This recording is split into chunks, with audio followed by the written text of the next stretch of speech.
JavaScript in Ajax is not a beginner course, and I'm starting with the assumption that there's a few things you already know before taking this course. So you should be familiar with building online projects and know how HTML works. A really good course to check out is James Williamson's HTML5 Structure, Syntax, and Semantics. You should also be familiar with basic JavaScript concepts. If you need help with that, check out Simon Allardyce's JavaScript Essential Training. Now, one of the important things to understand about Ajax is that it is a conversation that happens between your server and your browser. Because of that, it means that these examples are not just going to work from your hard drive. You're going to need to have a server that your browser can talk to. So for that, you've got a couple of options. The simplest, and what we'll do on this course, is to work on a live server through FTP. If you need help understanding FTP and working with a hosted server, check out my course on managing a hosted website.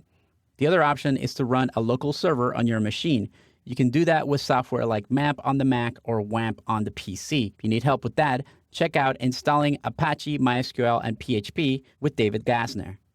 Now, you should be familiar and comfortable working with text editors like BBEdit, Sublime Text, or others. In this course, I'm going to use an editor called Espresso, but you should use your favorite text editor. If you're on a Mac, you may want to check out Text Wrangler from the Mac App Store. It has a cousin called BBEdit that is not free, but is a very capable developer tool. I like another editor that works on Macs, PCs, and Linux workstations called Sublime Text 2. Although it's not free, it's quite capable and fun to use. And it really doesn't matter which editor you use as long as it's something you're comfortable with.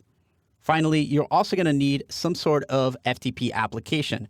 I'll be using Transmig from Panic on this course, but if you're in a Mac or a PC, you may want to check out CyberDuck, which is a free FTP program for Mac and Windows. So JavaScript in Ajax is not necessarily for beginners, but with just a little bit of background experience, you should have no problem with this course.